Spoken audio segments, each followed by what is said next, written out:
There was a wrong hush to town that spring. Not the soft quiet of snow, but a held breath that tasted metallic.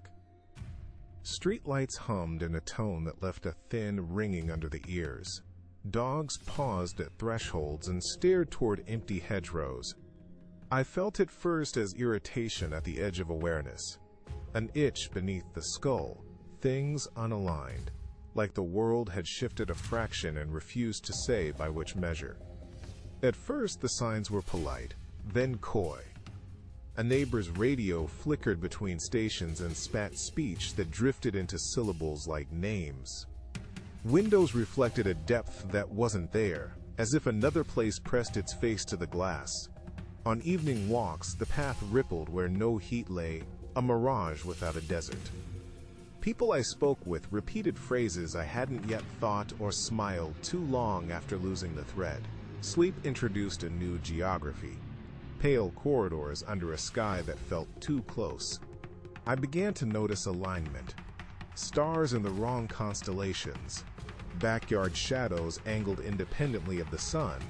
With days collected, certainty eroded. Small illusions became persistent. Coffee tasted faintly metallic. Keys slipped like wet fish from my palm. Tile patterns reorganized when I wasn't looking. I started cataloging the oddness. Timestamps that read 0-100 for seconds. Calendars that omitted a day. The sense of being watched by something that measured in angles rather than meters.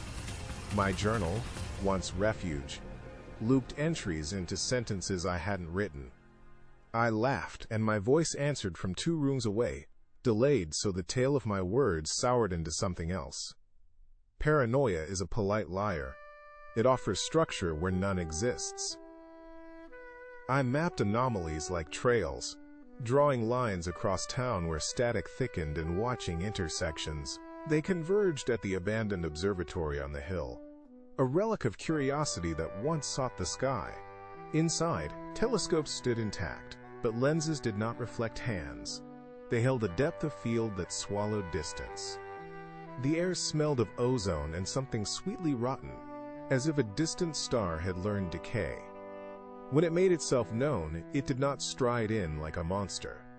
It unfolded like a waking thought, a geometry impossible to reconcile with Euclid, a presence that chronicled you in angles.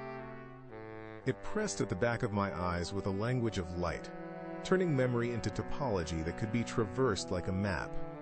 I saw faces that were not faces, histories unspooling into hieroglyphs of sensation. Understanding was not granted. It was reconfigured, as if my mind were a globe being remapped by an indifferent cartographer. I left town at dawn, or perhaps town left me. The road did not loop the way I remembered, and the horizon held a wrong angle.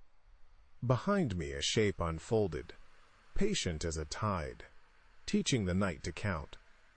It waited in humming silence, and I walked until the map no longer made sense.